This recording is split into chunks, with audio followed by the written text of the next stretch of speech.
Hello and welcome to Margdarshan IAS. Jai Hind. I really want to help you in your UPSC CSC preparation, but the problem is if you will not watch this video till the end, how will you be able to understand कि जो in best topper answers की copy मैंने live evaluate की है उसमें से वो क्या इनक्रेडिबल टेक्निक्स ये टॉपर्स ये रैंकर्स यूज कर रहे हैं अपनी मेंस आंसर राइटिंग में। इस वीडियो को अगर आप पूरा देखते हो तो आपको कुछ इंट्रो बॉडी कंक्लूजन लिखने का बहुत सिंपल तरीका पता चल जाएगा।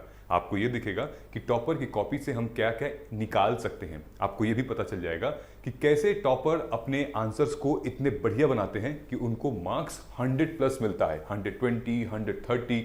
सो ये जो टॉपर कॉपी आप देख रहे हैं ये सारे रैंकर्स की कॉपी को मैंने इवेल्युएट किया है और आज हम लोग डिस्कस करेंगे। ऑलराइट, व्हिच मींस ये देखिए Raghav which he has scored, he is GS2 topper probably 130 marks Raghav ने स्कोर किए हैं और आज हम यूपीएससी सीएससी जीएस पेपर 2 की कॉपीज को इवेल्युएट करेंगे। Okay, why GS paper 2 I am going to tell you. Then Nishar 110 marks मिले हैं, AIR 19, Nancy Singh, then Pakshal Secretary 126 marks मिले हैं and then Aniket Ranjan 106 marks मिले हैं। इन सारी कॉपीज को मैं कंपेयर करूंगा राघव की कॉपी से because Raghav has scored one of the highest in GS paper 2। ध्यान से देखिएगा कि राघव का आंसर बाकी सारे के आंसर से अलग क्यों है ये आपको पता चल जाएगा। Alright, let us get started. चलो, और अगर आप इस चैनल पे नए हैं तो do subscribe this channel because अगर आप सब्सक्राइब नहीं करेंगे इतनी वैल्यूएबल इंफॉर्मेशन शायद आप फ्यूचर में नहीं देख पाएंगे। Going forward we will take GS paper 3, GS paper 1, essay and ethics as well.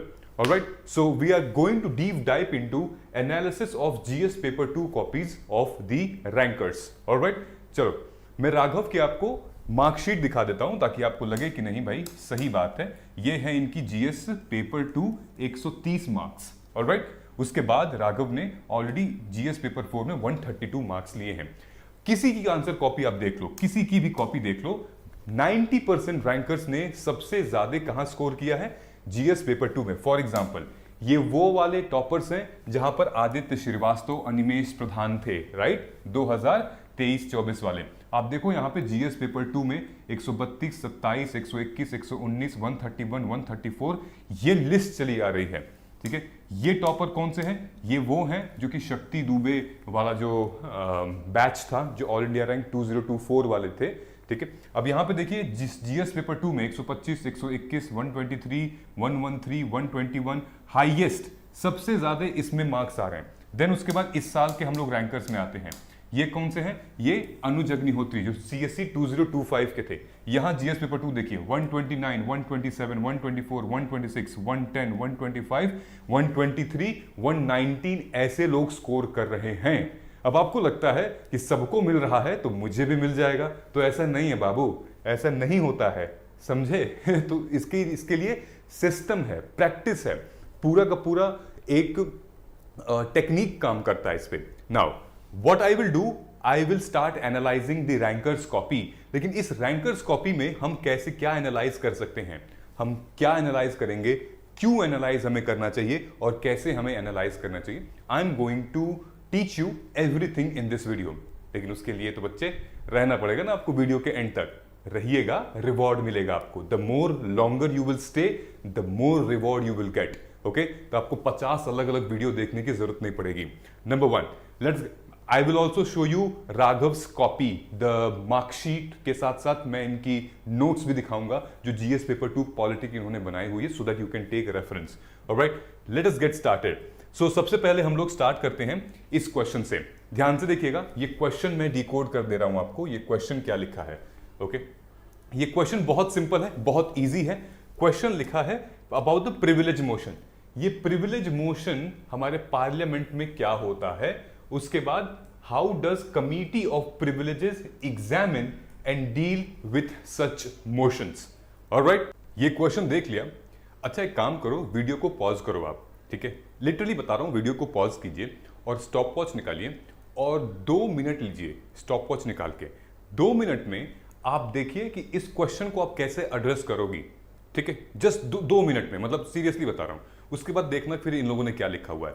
इससे एक तो ब्रेनस्टॉर्मिंग होगी और फिर आपका स्ट्रक्चर पता चलेगा, फिर दिखेगा कि आपने क्या लिखा है और इन्होंने क्या लिखा हुआ है। तो एग्जामिन कैसे करती है, एग्जामिन मतलब कि प्रोसेस क्या होता है, डील कैसे करेगी, अगर मान लो कि कुछ निकल के आ गया रिपोर्ट में तो उसके साथ डील कैसे करेगी, एक्शन क्या लेगी। सिंपल सा क्वेश्चन है, प्रॉपर हमारे कमिटीज जो पार्लियामेंट का चैप्टर है उससे पूछा गया है। ये बहुत इजी क्वेश्चंस हैं, लेकिन इसको आप कैसे लिख सकते हो, ठीक है। आई होप आपने लिख लिया होगा। Let us get started. So अब हमारे पास तीन तीन रैंकर की कॉपी है, ओके। यहाँ पे रैंकर्स आप देख सकते हो, यहाँ पे AIR 48, then AIR 34, then Raghav की कॉपी है। इस कॉपी से हम लोग स्टार्ट करते हैं अनिकेत की, इन्होंने कैसे अपने इस क्वेश्चन के आंसर को लिखा है, then we will compare with the other two. Alright, तो इन्होंने प्रिविलेज मोशन की डेफिनेशन लिखी हुई है कि privilege motion is the motion taken by the member against the other member, चाहे वो MP हो गए या मिनिस्टर हो गए, अगर वो अपने प्रिविलेज का ब्रीच कर रहे हैं, अगर वो किसी को ड्यूटी नहीं करने दे रहे हैं, वो जो भी उनका प्रिविलेज है उससे अधिक जाके कुछ आउट ऑफ द बॉक्स कुछ कर रहे हैं, which means breaching the privileges, तो कोई भी MP कर सकता है उसके खिलाफ। ये आर्टिकल 105 में मेंशन किया हुआ है। ऑलराइट, चलिए ये इंट्रो इनका हो गया। अब यहां पर क्या लिखा है इन्होंने कि इन्होंने कॉन्स्टिट्यूशनल प्रोविजन मेंशन कर दिया है नैन्सी ने कि प्रिविलेजेस गारंटीड करता है MP और MLA को in article 105 and 194 respectively, okay. Then इन्होंने क्या लिखा है, राघव ने, जिनका सबसे ज्यादा मार्क्स था, 130 मार्क्स था, इन्होंने मेंशन किया हुआ है रीसेंट इंसिडेंट को कि रिसेंटली प्रिविलेज मोशन पास किया गया था एक MP के अगेंस्ट में, जिसने नॉन MP को अपनी क्रेडेंशियल शेयर कर दी थी, ठीक है। तो यहां पे एक बढ़िया हुक से इन्होंने स्टार्ट किया और यहां पे प्रिविलेज मोशन को डिफाइन कर दिया, ठीक है। यहां पर भी नैन्सी ने यहां पे कॉन्स्टिट्यूशनल आर्टिकल मेंशन किया और यहां पर इन्होंने डिफाइन कर दिया कि एक इंडिविजुअल प्रिविलेज होता है और एक कलेक्टिव प्रिविलेज होता है, और प्रिविलेज मोशन क्या होता है फिर यहां पर अलग से इन्होंने डिफाइन कर दिया, ब्रीच ऑफ कंडक्ट और contempt of the house. Very good, बहुत अच्छा, तीनों अपने अपने अलग जगह पे काफी अच्छा है। But when you see Raghav's copy, Raghav ने लिटरली इस 3 पॉइंट में यहां पे फ्लो चार्ट बना के लिटरली वहां पर इसकी फीचर्स बताए हैं, किसके, प्रिविलेज मोशंस के, कि हाउस के रूल्स को डिराइव करता है, देन उसके बाद इन्वोक करता है कि मिसयूज अगर कोई करे तो तुरंत प्रिविलेज मोशन लागू हो जाएगा। कहां दिया है, आर्टिकल 104 105 के अंदर दिया गया है, और ब्रीच पनिश किया जाएगा as per the decision of the house, यानी कि जो स्पीकर डिसीजन लेंगे, ठीक है। तीनों ही बहुत अच्छे हैं, स्टार्ट कर दिया है। ऑलराइट, इनिशियली हमें तुरंत डेफिनेशन लिखने से बचना चाहिए, क्योंकि जैसे इन्होंने डेफिनेशन लिखा है तो बहुत ज्यादा डेफिनेशन लिखने से बचना चाहिए, सो दैट कि मतलब जनरली सब लोग डेफिनेशन ही लिखेंगे, ठीक है। जैसे इन्होंने स्टार्ट किया है एक फैक्ट से एंड देन उसके बाद फीचर्स लिख दिया है, it is amount to a definition, right. अब इन्होंने क्या किया है, बहुत ज्यादा इनका पेज चला गया है इसमें, ऑलराइट, इन दोनों को मिला के, but when you will see here, ये तुम इधर देखोगे तो लिमिटेड है। चलो सेकंड पार्ट क्या कहता है आंसर का, how does committee of privileges examine and deal with such motions. तो एग्जामिन कैसे करता है और डील कैसे करता है, तो इन्होंने लिखा हुआ है एग्जामिन कैसे करता है, ठीक है। तो ये बताए हैं कि चेयरमैन ऑफ राज्यसभा और the speaker of Lok Sabha will either accept और रिजेक्ट द मोशन, बिल्कुल सही। They will leave on the house, कि कैसे हाउस डिसाइड करता है कि किसके खिलाफ प्रिविलेज मोशन किया जाए, और फिर प्रिविलेज कमिटी के ऊपर जाता है। It will examine the complaint. इन्होंने क्या लिखा है, इन्होंने process of dealing with privilege motion, process क्या होता है डील करने का प्रिविलेज मोशन का, ठीक है। इन्होंने क्या लिखा है, role of committee of privileges, ठीक। अगर आप तीनों के आंसर को कंपेयर करोगे, सबसे एप्ट, सबसे बढ़िया आंसर राघव का ही है, क्योंकि इन्होंने इनके आंसर में आपको प्रॉपर दिखेगा कि प्रिसाइडिंग ऑफिसर का क्या रोल है, स्पीकर का क्या रोल है प्रिविलेज में, पावर ऑफ कमिटी क्या है, क्या ये कमिटी कर सकती है, ये किसी को भी बुला सकती है, समन कर सकती है, इंक्वायरी कर सकती है, नोटिस भेज सकती है, और सिविल कोर्ट जितनी पावर है ये क्वासी जुडिशियल पावर है। एक चीज जो कि नैन्सी में बहुत अच्छी है, नैन्सी ने यहां पर मेंशन कर दिया था स्ट्रेंथ, यहां पर स्ट्रेंथ मेंशन किया था कि जो प्रिविलेज कमेटी होती है वो 10 लोग उसमें लोकसभा के होते हैं और 15 लोग लोकसभा के होते हैं और 10 लोग राज्यसभा के होते हैं। ये स्ट्रेंथ मेंशन की है, ये स्ट्रेंथ इनके आंसर में से गायब थी, जो कि इंपॉर्टेंट है, ठीक है। और ये दोनों चीजें इनके आंसर में बहुत कम दिखी है हमें अनिकेत के आंसर में। सो टॉपर है इसका मतलब ये नहीं है कि ये जो भी लिख दें वो सही है, कोई भगवान तो है नहीं, मिस्टेक्स इनसे भी हुई होंगी। ये टेस्ट कॉपी है, ये टेक्स्ट बुक है, रियल आंसर्स मतलब उसमें जो एग्जाम में लिखे हैं वो तो है नहीं, तो इसमें भी मिस्टेक हो सकती है। बट दैट डजंट मीन कि आंसर खराब है, आंसर बहुत अच्छा है। बट बेस्ट क्या है? बेस्ट ये दोनों हैं इसमें। तो आपको ये सीखना पड़ेगा कि जब भी आप पहले क्वेश्चंस को समझेंगे, लिखना चाहेंगे, पहले उसको ब्रेक करिए, ब्रेनस्टॉर्म करिए, देन उसके बाद देखिए कि how you can not start with definition, what are the facts, judgment, report, committee वगैरह आप स्टार्ट कर सकते हो। कॉन्स्टिट्यूशनल प्रोविजन भी बहुत अच्छा है, ठीक है। दूसरी चीज मैं आपको हाईलाइट करता हूं यहां पर आप देखोगे तो अनिकेत ने मेंशन किया है एमपी एमएलए, सेम पावर विधानसभा में एमएलए को भी है, लेकिन आर्टिकल नहीं लिखा है, आर्टिकल 105 ही लिखा है एमपी का। इन्होंने आर्टिकल लिखा है 194, ठीक है, एमएलए के इन्होंने भी लिखा है 194, ठीक है। तो एक इनडेप्थनेस पता चलती है इससे, क्लियर है। So this is how the first answer. अब हम लोग चलते हैं सेकंड आंसर पे। अब सेकंड आंसर आपको दिखेगा रैंक 8 और रैंक 11 का। ये रैंक 8 है, ये वाले, ये प्रक्षल सेक्रेटरी हैं, और यशस्वी राज उधर वाले हैं, रैंक 11 है। इनके भी स्कोर लगभग 126 आए हैं, ठीक है, और इनके लगभग 120 या 19 स्कोर आए हुए हैं। इन लोगों ने सेम क्वेश्चन पे आंसर लिखा हुआ है। मैं आपको इसका इंट्रो दिखाता हूं बस, ताकि आपको पता चल जाएगा, ठीक है। देखो, सबसे पहले इन्होंने क्या किया है कि क्वेश्चन पढ़ो, delay in disqualification under anti defection law weakens governance and undermine the judicial system, undermine the democratic stability, discuss the provision of anti-defection law and role of speaker in implementation. How does the delay in disqualification affect the governor? ये जो disqualification है वो आज के time पे भी काफी news में था, ठीक है, वो राघव चड्ढा वाला न्यूज था हमारे पास, ऑलराइट। अब यहां पर कैसे स्टार्ट किया है इन दोनों टॉप रैंकर्स ने। जो रैंक 8 हैं प्रक्षल, उन्होंने 52nd अमेंडमेंट एक्ट का जिक्र किया है, जो कि 10th शेड्यूल ऐड करता है और आर्टिकल 102 में क्लॉज 2 ऐड करता है, providing for disqualification in case of anti defection law by the elected member, ठीक है। ये प्रोविजन मेंशन करती है, मतलब इन्होंने इंट्रो मेंशन कर दिया। यहां पर इंट्रो क्या है कि anti defection law placed in 10th schedule Indian constitution bye 52nd amendment act 1985। दोनों का ही इंट्रो सेम है। ऐसा तो है नहीं कि दोनों चीटिंग कर रहे थे, नहीं, बट कॉन्स्टिट्यूशनल प्रोविजन से हम स्टार्ट करेंगे तो एक होल्ड बनता है, वो एक अथॉरिटी आती है कि यहां दिया हुआ है, इस अमेंडमेंट से ऐसे आया था, ठीक है, क्योंकि ये आया राम गया राम वाला केस था, बहुत लोग पार्टी डिफेक्ट कर रहे थे इधर से उधर, तो ऐसा हो रहा था, ठीक है। अब यहां पर क्या लिखा था कि disqualification, discuss the provision of the anti defection law and the role of speaker implementation. तो ये प्रोविजन क्या है एंटी डिफेक्शन लॉ।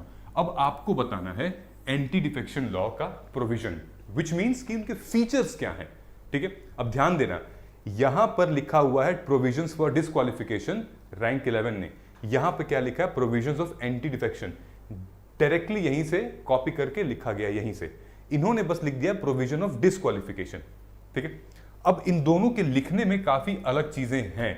ये बता रहे हैं कि कैसे मेंबर डिस्क्वालीफाई होगा, ठीक है, ये बता रहे हैं कि कैसे मेंबर डिस्क्वालीफाई होगा, लेकिन प्रोविजंस क्या क्या कहते हैं। For example number 1 voluntary giving up, ठीक है, ये 4 प्रोविजंस मेंशन करके हैं, बहुत अच्छे तरीके से मेंशन किया है। वॉलंटरी गिविंग अप कि अगर आप किसी एक पार्टी से हैं दूसरे पार्टी में जाना चाहते हैं, वॉलंटरी डिसीजन है तो आप डिस्क्वालीफाई हो सकते हैं। दूसरा इंडिपेंडेंट मेंबर्स, यानी कि अगर आप निर्दलीय हैं, किसी पार्टी से नहीं है, अगर आप दूसरे पार्टी को ज्वाइन करना चाहते हैं तो डिफेक्शन हो सकता है। तीसरा, फिर अगर आप नॉमिनेटेड मेंबर हैं, राज्यसभा में 12 मेंबर नॉमिनेट करते हैं प्रेसिडेंट, अगर 6 महीने के अंदर वो किसी पार्टी में ज्वाइन कर सकते हैं तो वेरी गुड, 6 महीने के बाद अगर किसी पार्टी में ज्वाइन करेंगे तो वो एंटी डिफेक्शन होगा, ठीक है। देन एक्सेप्शन, यहां पर एक और चीज इन्होंने मिस कर दी है, देखते हैं इन्होंने मिस की है कि नहीं की है, ठीक है। देन एक्सेप्शंस, वो राघव चड्ढा वाला 2/3, ये सब प्रोविजंस है, ये प्योर कंटेंट है जो कि आपके लक्ष्मीकांत में भी दिया हुआ है, प्योर कंटेंट है ये, ठीक है। फिर उसके बाद इसमें जो प्रोविजन लिखा है, इन्होंने एक पॉइंट अच्छा लिखा है, एक्स्ट्रा लिखा है बट इंपॉर्टेंट है, वो क्या है 3 लाइन व्हिप, ठीक है। 3 लाइन व्हिप भी अगर कोई भी मेंबर कमांड फॉलो नहीं करता है पार्टी की, तो वो भाई डिस्क्वालीफाई हो सकता है एंटी डिफेक्शन लॉ के तहत, जो कि यहां मिसिंग था, ऐड कर देना चाहिए था, ये भी एक नियम है, प्रोविजन है, ठीक है। उसके बाद इन्होंने भी सारे पॉइंट्स ऐसे ही लिखे हुए हैं, नॉमिनेटेड मेंबर्स हो गए, फिर उसके बाद मर्जर हो गया, पॉइंट यहां पर एक्सेप्शन इनको लिखना चाहिए था कि merger 2/3 of the political party. So you see both the answers are almost same. तो ये टॉपर्स करते क्या हैं, ये ऐसे ही तो पढ़ते हैं, ये कंटेंट प्रिपेयर करते हैं. ये एक टॉपिक बनाया एंटी डिफेक्शन लॉ, फिर उसके बाद प्रोविजन, क्रिटिसिज्म, चैलेंजेस, केस क्या क्या है. ठीक है, समझ में आ रहा है. नाउ मैं आपको इंपॉर्टेंट, देखो ध्यान से देखना कि हम टॉपर के कॉपी से क्या क्या निकालते हैं. ठीक है, हम वाई क्यों निकालेंगे हम टॉपर की कॉपी से, हम क्या समझ रहे हैं इससे. हाँ, आप क्या कंटेंट कॉपी करोगे, नहीं, ये ब्लंडर मत करना, ये कंटेंट मत कॉपी करना, क्योंकि ये खुद दिमाग से लिखा हुआ है इन लोगों ने. तो आपको दिमाग में भर के लिखना है आपको. Don't copy the content, copy the structure. For example यहां ध्यान से देखो, ये क्या है, application of visual and diagrams and maps. ये कॉपी करो कि कहां पर यूज किया है, सही जगह क्या है. Then understand flow, framework and structure of the answer, कि पहले क्या लिख रहे हैं, फिर क्या लिख रहे हैं, फिर क्या लिख रहे हैं. इंट्रो कहाँ है, बॉडी कैसी है, बॉडी में क्या लिख रहे हैं, कैसे वो कीवर्ड्स बना रहे हैं, हेडिंग सब हेडिंग कैसे बना रहे हैं, एग्जांपल्स कैसे लिख रहे हैं वो. फिर consolidation and transition notes into mains, यानी कि नोट्स से कैसे मेंस आंसर में हम लेकर आ रहे हैं. तो ये जितने भी ये लोग आंसर लिखे हुए हैं ये इनके नोट्स में हैं ये सारी चीजें. ऐसा नहीं कि डायरेक्ट कहीं बस एक बार किताब पढ़ी, किसी का वीडियो देख लिया और इतना लिख दिया. No, they must have their notes and I will show you notes. Okay, फिर उसके बाद आपको गैप फाइंड करना है कि अब आप ये क्वेश्चन लिख रहे हो तो आपको गैप कहां आ रहा है. आपको गैप आपके नॉलेज में है, ठीक है, या फिर आपको कंटेंट यानी कि लिखने में है, डायग्राम, वैल्यू एडिशन वगैरह, या फिर आपको रिप्रेजेंटेशन में है, आप नहीं बना पा रहे हो, स्ट्रक्चर नहीं बना पा रहे हो, सोच नहीं पा रहे हो. ये गैप आपको आइडेंटिफाई करना है. इसीलिए टॉपर की कॉपी की एनालिसिस बहुत इंपॉर्टेंट है. ठीक, चलिए कैसे स्टार्ट करेंगे, किस तरीके से करना है. नंबर 1, सबसे पहले हमें अपने कंटेंट को बिल्ड करना है. ठीक है, सबसे पहले हमें अपने कंटेंट कैसे बिल्ड होगा भाई, वो बिल्ड होगा आपको पहले तो रीड करिए. Reading is very very important, या वॉचिंग वीडियो कर लीजिए आप. उसके बाद फिर टॉपिक निकालिए. ठीक है, सिलेबस से टॉपिक निकालिए. मान लीजिए ये एंटी डिफेक्शन लॉ आ गया. ठीक है, एंटी डिफेक्शन लॉ. अब देखिए आपके एंटी डिफेक्शन लॉ पूरा पढ़ लीजिए. फिर देखिए पीवाईक्यूज को कि कैसे स्टार्ट विद पीवाईक्यूज. फिर एंटी डिफेक्शन लॉ पे कैसे कैसे क्वेश्चंस आए हैं, प्रोविजंस है ना. उसके बाद फिर चैलेंजेस, क्रिटिसिज्म है, कैसे अंडरमाइन करता है डेमोक्रेटिक वैल्यू को ये एंटी डिफेक्शन लॉ. समझ में आ रहा है. ये सारी चीजें इंपॉर्टेंट. क्यों स्पीकर जो हैं वो डिले करते हैं, कि मतलब पार्लियामेंटेरियन को आप हटा नहीं रहे हैं, उसको डिस्क्वालीफाई नहीं कर रहे हैं, क्यों डिले कर रहे हैं डिसीजन को, इससे क्या डेमोक्रेटिक खराब हो रहा है वैल्यू. ठीक है, कि हो तो होलो हाँ केस क्या है, क्या एंटी डिफेक्शन लॉ पे जुडिशियल रिव्यू है या नहीं है. ये पॉइंट मैंने कहीं नहीं देखा है, ना ही इस पॉइंट ये कहीं नहीं देखा है मैंने. एंटी डिफेक्शन लॉ, उसके बाद जुडिशियल रिव्यू है, इस पे 3 महीने का टाइम दिया जाता है स्पीकर को, ये नहीं देखा है मैंने. ठीक है, तो ये सारा बढ़िया कंटेंट है, आपको मेंशन करना चाहिए. ठीक है, अगेन आपको आइडेंटिफाई करना पड़ेगा गैप, तो ही निकल के आ पाएगा कि कहां पर है गैप आपकी प्रिपरेशन में. अदरवाइज हम भटकते रहेंगे. गैप कहां पर है, that is very important. And then demand क्या है क्वेश्चन की, वो बहुत रेलेवेंट है भाई. बिना क्वेश्चन के डिमांड को समझे आप नहीं कर पाओगे. आप देख रहे हो कितना इन लोगों ने अंडरलाइन किया, यहाँ पे बार बार अंडरलाइन किया ताकि वो क्वेश्चन को बार बार देख सकें. डिले इन डिस्क्वालिफिकेशन को, इंप्लीमेंटेशन को, प्रोविजंस को अंडरलाइन किया है, एंटी डिफेक्शन को अंडरलाइन किया है, रोल ऑफ स्पीकर को अंडरलाइन किया है, देन रिफॉर्म्स को अंडरलाइन किया है. ठीक है, सजेस्ट रिफॉर्म्स. ठीक, ये समझ में आया गाइज. इसी तरीके से अब मैं आपको राघव की कुछ वो दिखाता हूं. Start with PYQs and then with topper copies. Don't तुरंत स्टार्ट मत करिए टॉपर कॉपीज से, पहले अपना कंटेंट बिल्ड करिए, अपनी पढ़ाई करिए, उसके बाद फिर पीवाईक्यूज करिए, फिर उसके बाद टॉपर कॉपी करिए और फिर इंप्रूव करिए. That is it. ये स्ट्रक्चर बनेगा आपका.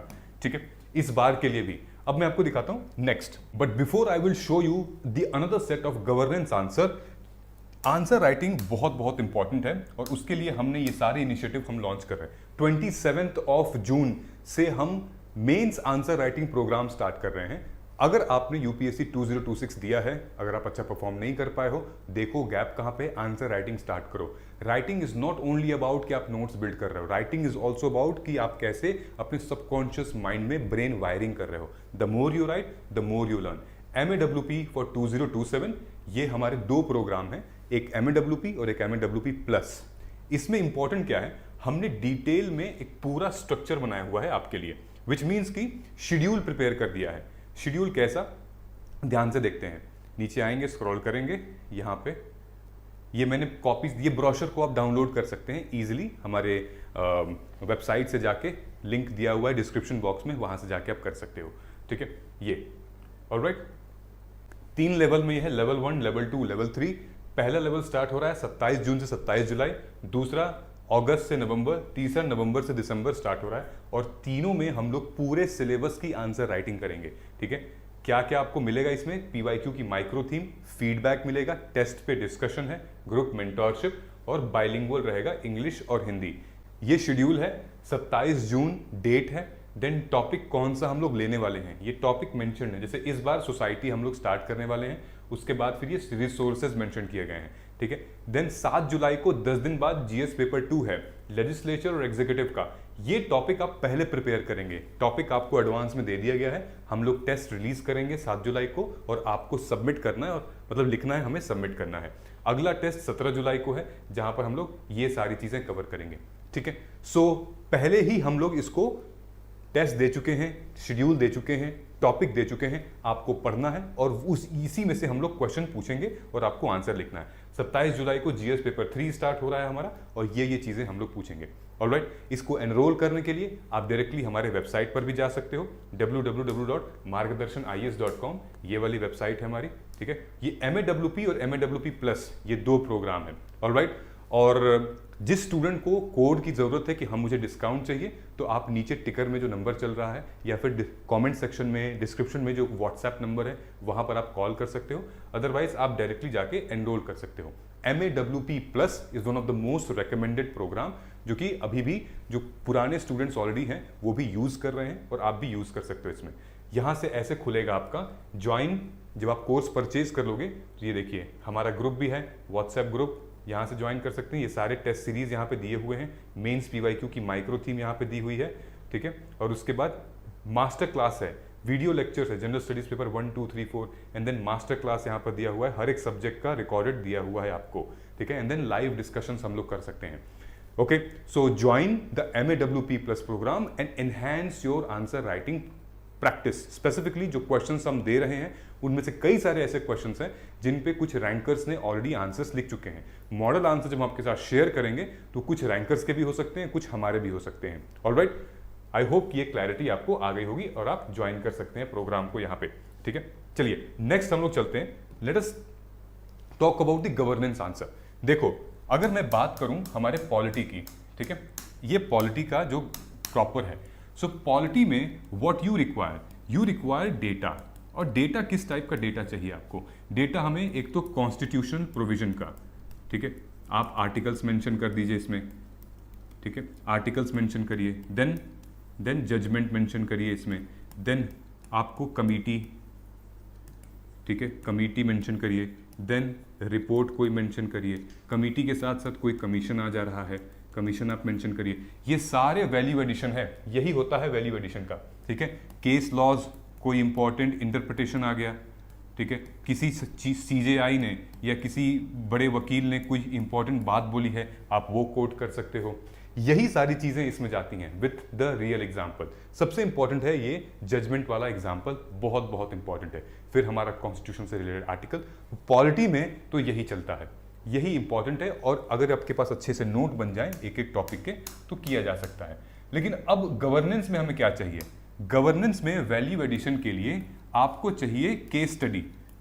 ठीक है, आपको बढ़िया से कोई केस स्टडी चाहिए, आपको चाहिए रिपोर्ट मतलब कि हंगर, पॉवर्टी, देन उसके बाद नीति आयोग की report, national family health survey की रिपोर्ट, वो चाहिए। देन आपको डेटा चाहिए, एक्चुअल डेटा की जो पब्लिक स्कीम्स की बात होगी यहाँ पे। ठीक है, ये वैल्यू एडिशन है कि गवर्नमेंट की स्कीम्स में क्या बात हुई, क्या नहीं हुई। ठीक है, ये रैंक। अब देखिए फॉर एग्जांपल हम लोग यहां चलते हैं। ओके, ये क्या है? ध्यान से देखेंगे, यहां पर अगेन हमने अनिकेत की, नैन्सी की और राघव की कॉपी रखी हुई है। ये गवर्नेंस का आंसर है। ठीक है, क्वेश्चन क्या पूछ रहा है एक बार डिटेल में देखते हैं, आप भी प्रैक्टिस करिएगा। ठीक है, मैं क्वेश्चन को दिखा देता हूं आपको। ये क्वेश्चन है, ध्यान से देखना, गवर्नेंस का क्वेश्चन है, बहुत अच्छा इजी क्वेश्चन मैंने डाल रखा है कि digital governance is emerging from as a frontliner of the global agenda and India seeks to lead by example. ठीक है, इंडिया लीड कर रहा है बाय एग्जांपल, क्योंकि डिजिटल गवर्नेंस एक इमर्जिंग फ्रंटियर है ग्लोबल एजेंडा का। तो बहुत अच्छी बात है, मतलब पॉजिटिव स्टेटमेंट है। तो अब आपको बताना है, वीडियो पॉज करिए, सोचिए कि मैं क्या क्या लिख सकती हूं, जो जो दिमाग में आ रहा है उसको लिखिए, 10 लिखिए, ओके, 2 मिनट निकालिए, लिखिए, उसके बाद फिर देखिए कि इन रैंकर्स ने क्या क्या लिखा है, मैं आपको समझा रहा हूं। Okay, let's get start. Digital governance एक इमर्जिंग फ्रंटियर है। अब अनिकेत ने क्या लिखा है, ध्यान से देखना। अनिकेत ने digital governance is the governance in the field of information communication technology due to revolution 4.0। To me please don't write introduction, मतलब टू डोंट राइट डेफिनेशन, क्योंकि बहुत कुछ है डिजिटल गवर्नेंस में लिखने के लिए, डेटा है, स्कीम्स है, रिपोर्ट्स हैं, आप मेंशन कर सकते हो। So please stay away from writing the definition. Okay, तो आई वुड नॉट से कि मैं इसको रेकमेंड, इस क्वेश्चन का ये इंट्रो मैं आपको रेकमेंड नहीं करूंगा। ओके, अब देखिए इन्होंने क्या लिखा है, नैन्सी ने, according to digital economy report 2024 here she goes boom. According to digital economy report, now economy report mention कर रही है 2024 की, India second largest digital economy है and has bought the second largest internet subscriber. ये गया bomb की तरह। Awesome introduction, right? But to me please also don't waste a lot of time on introduction. हाँ, लेकिन डेफिनेशन नहीं लिखनी ऐसे। अब देखिए राघव का क्या लिखा है उन्होंने, रिसेंटली पीएम मोदी ने अटेंड किया है एक पेरिस का AI action summit to depict India's leadership initiative at digital governance. Awesome. Okay, so stay away from the definition. जब कुछ नहीं आ रहा है तो डेफिनेशन लिख देना। एंड आई बिलीव अनिकेत के साथ ये हुआ होगा, तो दिमाग में कुछ नहीं आ रहा होगा तो हम डेफिनेशन लिख चुके हैं। अब क्या लिखा है, India seeks to lead by example. ठीक है, इमर्जिंग प्लेटफॉर्म कैसे बन रहा है, ये क्या लिखा है, India's engagement eight global forum. अब यहां पर देखते हैं अनिकेत ने क्या लिखा है। तो मैंने कुछ इसमें से पाया कि थोड़ा सा ये आंसर डिस्टर्बिंग था। For example, emerging frontier as digital governance. तो जब हम लिख रहे हैं पॉजिटिव सेंटेंस है, राइट, पॉजिटिविटी लिखनी है, इमर्ज कैसे कर रहा है, तो आप यहां पर दे रहे हो increase in the use of AI, social media and internet. Data आपने मेंशन कर दिया, very good. Increasing cyber attack, threat and money laundering, this should not be here. ठीक है, this should not be here, क्योंकि हम लोग अभी positive discuss कर रहे हैं इसके। ठीक है, पॉजिटिव चैलेंजेस नहीं डिस्कस कर रहे हैं, पॉजिटिव डिस्कस कर रहे हैं। ठीक है, privacy issue, deep fake concern, controlled anti national, पता नहीं क्या क्या, करप्शन, टेरर, ये हमें नहीं मेंशन करना है। यहां पे क्या मेंशन करना है, देखिए अब चलते हैं यहां पे। ठीक है, इनका क्या है, इन्होंने क्या लिखा है, ये digital governance frontier of global agenda. उन्होंने क्वेश्चन को उठा के ही डाल दिया है। ठीक है, क्वेश्चन का जो लाइन थी उसको उठा के लिख दिया, digital governance frontier of global agenda. कैसे, बहुत अच्छा कंटेंट लिखा है। Financial inclusion, very good, use of DBT और jam Jan Dhan account for financial inclusion, very good भाई। फिर और क्या लिखा है, फिर लिखा है यूज ऑफ इंडिया स्टैक। ठीक है, Jan Dhan Aadhaar mobile also being implemented for other countries, very good, ये भी अच्छा कंटेंट, हालांकि दोनों मैच हो गया बट अगेन गुड।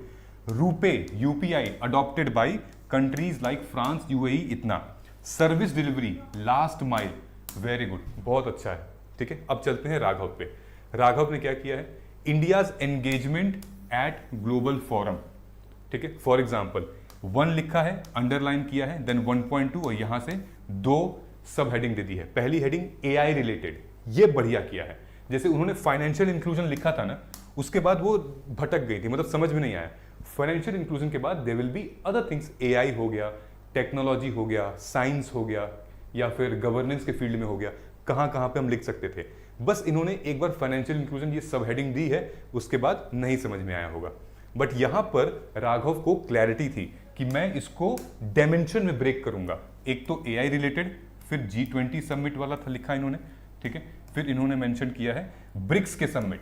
ठीक है, तो ध्यान से देखेंगे एआई में इन्होंने 2 पॉइंटर दे दिए, 1.1, 1.2। सब हेडिंग लिखने का कितना बढ़िया तरीका है, right. AI meet at Paris को चेयर्ड विद फ्रांस, देन उसके बाद ये यूके में एक समिट हुआ था, देन उसके बाद G20 समिट दिल्ली 2023 में डिजिटल इनिशिएटिव लिया गया था, GPFI का, global partnership of financial inclusion launch किया गया था यहाँ पे, ठीक है। अब जैसे यहाँ पर लिखा है इन्होंने फाइनेंशियल इंक्लूजन, तो ये वाला कंटेंट नैन्सी मेंशन कर देती कि global partnership for financial inclusion, ये GPFI का यहाँ पे, तो भी बहुत अच्छा हो जाता, ठीक है। समझ में आ रहा है ना। 2.2 इन्होंने मेंशन किया यहाँ पे। फिर उसके बाद ब्रिक्स समिट 16th रियो के बाद में बात की है कि कॉमन डिक्लेरेशन साइन कर दिया गया था, ओके। ये सो विच मीन्स व्हाट कि अब इन तीनों आंसर को आप साथ में देखेंगे तो डेफिनेटली ये दोनों आंसर आउटस्टैंडिंग है, but this is more outstanding, इसीलिए ये 130 मार्क्स इनको मिले हैं, क्योंकि एक एक मार्क्स इंपॉर्टेंट होते हैं यूनिक आंसर का, विच मीन्स कि इंडियाज एंगेजमेंट एट ग्लोबल, क्या क्या एंगेजमेंट थी, ठीक है। एंगेजमेंट की बात हो रही है, लेकिन यहां पर इन्होंने क्या लिखा था कि फ्रंटियर डिजिटल गवर्नेंस, यहां पर साइबर अटैक्स, हम एंगेजमेंट की बात कर रहे हैं। यहां पे हम किस चीज की बात कर रहे हैं, हम कैसे फ्रंटियर बन रहा है, आगे लीड कर रहा है, क्योंकि एंगेज हो रहा है, इन लोगों के साथ एंगेज हो रहा है, ठीक है। देन उसके बाद आप ये देखिए क्वेश्चन चूंकि 15 मार्कर का है, 10 मार्कर का है, ये दूसरा लाइन है उसका। अनिकेत ने यहां पे लिखा है India seeking lead by example.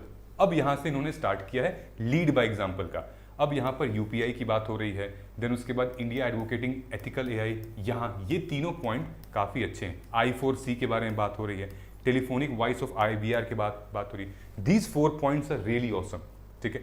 Then उसके बाद यहां पर जो नैन्सी उन्होंने मेंशन किया है citizen participation, decentralisation, okay, underline किया हुआ है। देन उसके बाद लिखा है चैलेंजेस रिलेटेड, ठीक। सो ये देख रहे हो आप MCA 21 for clearances, then increase of investment by Udyan portal, ये क्या है, ये वैल्यू एडिशन है, this is value addition, this is value addition, ठीक है। ये UPI फ्रांस में वैल्यू एडिशन है, ठीक है। ये सब आपका वैल्यू एडिशन है, जिससे आपको एक्स्ट्रा मार्क्स मिलते हैं ताकि आप करंट से कनेक्टेड रहते हो, ठीक है। अब यहां पर क्या दिया, हाउएवर चैलेंजेस आर हियर, इसमें क्या क्या चैलेंजेस थे, क्योंकि क्वेश्चन में आपसे क्या बोला था, एग्जामिन करने के लिए, राइट। तो इन्होंने चैलेंजेस मेंशन किए हैं, हालांकि इसमें इन्होंने चैलेंजेस मेंशन नहीं किए हैं अनिकेत ने, ऑल्दो चैलेंजेस वाली बात इन्होंने यहां कर दी है, जबकि आगे होनी चाहिए थी, ओके। सो समझ में आ रहा है, however the challenges are what, अच्छे चैलेंजेस मेंशन किए हैं। लेकिन जो मुझे लगा, इसने जो चैलेंजेस मेंशन किए हैं, चैलेंजेस इन फ्यूचर स्कोप, इन्होंने जो चैलेंजेस मेंशन किए हैं वो ग्लोबल लेवल पे इंडिया को क्या चैलेंजेस फेस करने पड़ रहे हैं, ठीक है। यहां पे जो इन्होंने मेंशन किया है वो इंडिया लेवल पे चैलेंजेस फेस करने को मिल रहा है। दोनों पॉइंट अच्छे हैं, but this is really mapping with the question. For example, हमारे यहां पे क्या है, हमारे यहां पे डिजिटल डिवाइड है, राइट, इंफ्रास्ट्रक्चर नहीं है, लैंग्वेज बैरियर है, ठीक है, साइबर सिक्योरिटी थ्रेट है, ये हमारा इंडिया में है। तो डेफिनेटली ये एक चैलेंज तो है, आई एग्री। लेकिन यहां पर आप देखोगे चैलेंजेस एंड फ्यूचर स्कोप क्या है, जैसे limited participation in elite and close door of meeting of G7, ठीक है। फिर उसके बाद यहां पर आप देखिए लिमिटेड डोमेस्टिक कैपेबिलिटीज, 0.7% स्पेंड होता है हमारे R&D पे, ब्रेन ड्रेन हो रहा है यहाँ पे। सर्विलांस जो है वो कंसर्न है, पेगासस, जैसे कि इजराइल जो हो रहा है ना कि पेगासस भाई सीक्रेट आपके फोन में लैपटॉप में चला जाएगा तो प्रॉब्लम होगी। नीति आयोग ने वाउच किया है कि इंडिया अप्रोच हम लोग करेंगे एंड इनोवेट करेंगे इस डिजिटल गवर्नेंस को, ओके। तो NITI Aayog is very very important, मतलब यहाँ पे डालना पड़ेगा हमें, ठीक है। फिर यहाँ पे क्या लिखा है, digital governance is an effective tool of make in India and smart mission, इतना इतना इतना इतना। देन इन्होंने मेंशन किया कि by following these program and law India is like trustable reliable partner and Vishwa Guru for path. तो अच्छा है, मतलब कंक्लूजन तीनों का ठीक है। एक विश्व गुरु यूज कर रही हैं, यहाँ पर ये यूज कर रही हैं smart, accountability and transparent use करना, कैसे डिजिटल गवर्नेंस कर सकते हैं, यहाँ पे ये नीति आयोग को यूज कर रहे हैं, ठीक है। तो तीनों आंसर ऑलमोस्ट ओके हैं, but again this stands outstanding. और इन्होंने जो यूज किया है, for example the value addition is important, ठीक है। जैसे 4 क्वाड 4.1 में लिखा है एंड देन हमारा वैल्यू एडिशन कर दिया है। देन बिम्स्टेक चार्टर, देन है क्या ये UPI, then diplomacy for global south. Example CoWIN, ठीक है। कोविन हमारा जो कोविड के टाइम पे बना हुआ था पोर्टल, जहां से आप डाउनलोड करते थे। Comparing IR answer sheet of UPSC CSE 2025 rankers copy. अब IR में आपको वैल्यू एडिशन क्या करोगे आप, IR में जो सबसे इंपॉर्टेंट वैल्यू एडिशन है वो आप करोगे रिपोर्ट्स, ठीक है। देन आप करोगे मीटिंग्स, ठीक है। देन आप करोगे जो अग्रीमेंट्स हमारे होते हैं, ये बहुत रेलेवेंट है, बहुत इंपॉर्टेंट है। देन एफटीए के बारे में बात करेंगे, ठीक है। देन आप पीटीए के बारे में बात करेंगे, आप सीपा के बारे में बात कर सकते हैं। ऑलराइट, ये सारे जितने भी हमारे प्लेटफॉर्म्स हैं, जो बॉडीज़ होती हैं, इंटरनेशनल बॉडीज़ जैसे कि G20, ब्रिक्स जिसमें इंडिया रहता है, G7, ठीक है।